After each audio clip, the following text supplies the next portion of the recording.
ഹോസേയുടെ പുസ്തകം 13-ാം അധ്യായം 1 മുതൽ 16 വരെയുള്ള വാക്യങ്ങൾ. എഫ്രായിം സംസാരിച്ചപ്പോൾ ആളുകൾ വിറച്ചു. അവർ ഇസ്രായേൽ സമുന്നതനായിരുന്നു. എന്നാൽ ബാൽ നിമിത്തം അവൻ പാപം ചെയ്തു, അവൻ മരിച്ചു. അവർ ഇപ്പോൾ കൂടുതൽ പാപം ചെയ്യുന്നു. തങ്ങൾക്ക് വേണ്ടി വാർപ്പ് വിഗ്രഹങ്ങൾ നിർമ്മിക്കുന്നു, വെള്ളി കൊണ്ട് വിദഗ്ധമായി നിർമ്മിച്ച ബിംബങ്ങൾ. അവയെല്ലാം ശില്പിയുടെ കരവേല മാത്രം. അവയ്ക്ക് ബലി അർപ്പിക്കാൻ അവർ ആവശ്യപ്പെടുന്നു.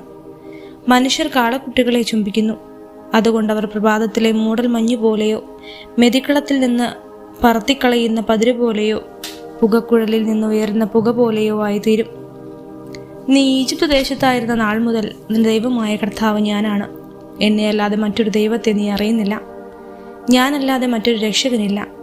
മരുഭൂമിയിൽ വെച്ച് വരണ്ട ദേശത്ത് വെച്ച് നിന്നെ അറിഞ്ഞത് ഞാനാണ്.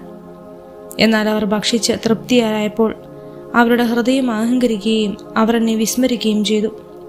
ആകയാൽ ഞാൻ അവർക്ക് ഒരു സിംഹത്തെ പോലെയായിരിക്കും. പുള്ളിപ്പുലിയെപ്പോലെ വഴിയരികിൽ ഞാൻ പതിയിരിക്കും. കുഞ്ഞുങ്ങൾ അപഹരിക്കപ്പെട്ട കരടിയെപ്പോലെ ഞാൻ അവരുടെ മേൽ ചാടി വീഴും. അവരുടെ മാറിടം ഞാൻ വലിച്ചു കീറും. സിംഹത്തെ പോലെ ഞാൻ അവിടെ വെച്ച് അവരെ വിഴുങ്ങും. വന്യമൃഗത്തെപ്പോലെ അവരെ ഞാൻ ചീന്തിക്കളയും. ഇസ്രായേൽ, നിന്നെ ഞാൻ നശിപ്പിക്കും. ആർക്ക് നിന്നെ സഹായിക്കാൻ കഴിയും? നിന്നെ രക്ഷിക്കാൻ നിന്റെ രാജാവ് എവിടെ? നിന്നെ സംരക്ഷിക്കാൻ പ്രഭുക്കന്മാരെവിടെ? എനിക്ക് രാജാവിനെയും പ്രഭുക്കന്മാരെയും തരുക എന്ന് നീ ആരെയെക്കുറിച്ച് പറഞ്ഞുവോ, അവർ എവിടെ? എൻ്റെ കോപത്തിൽ നിനക്ക് ഞാൻ രാജാക്കന്മാരെ തന്നു. എൻ്റെ ക്രോധത്തിൽ ഞാൻ അവരെ നീക്കം ചെയ്തു. എഫ്രായിമിൻ്റെ അകൃത്യങ്ങൾ രേഖപ്പെടുത്തിയിട്ടുണ്ട്. അവൻ്റെ പാപത്തിൻ്റെ കണക്ക് സൂക്ഷിച്ചിട്ടുണ്ട്. അവനു വേണ്ടിയുള്ള ഈറ്റുനോവ് തുടങ്ങി.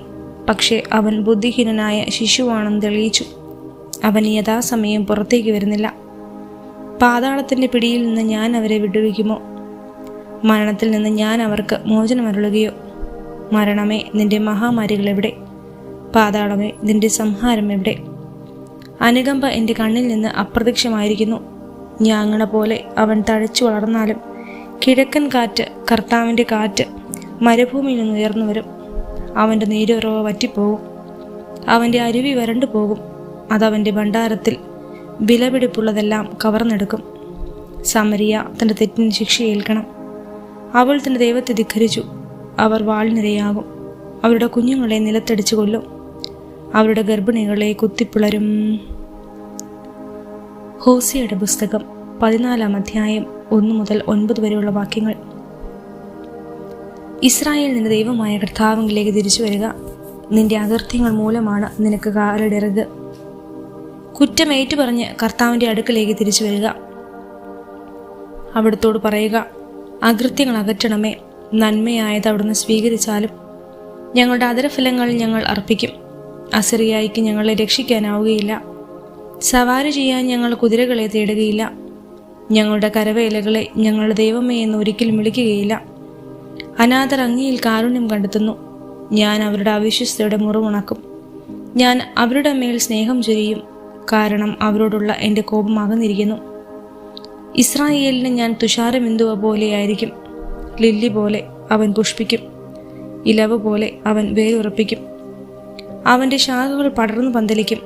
അവൻ ഒലിവിൻ്റെ മനോഹരതയും ലെബനോൻ്റെ പരിമളവും ഉണ്ടായിരിക്കും. അവർ തിരിച്ചു വന്ന് എൻ്റെ തണലിൽ വസിക്കും. പൂന്തോട്ടം പോലെ അവർ പുഷ്പിക്കും. ലെബനോനിലെ വീഞ്ഞു പോലെ അവർ സൗന്ദര്യം പരത്തും. എഫ്രായിം, വിഗ്രഹങ്ങളുമായി നിനക്ക് എന്ത് ബന്ധം?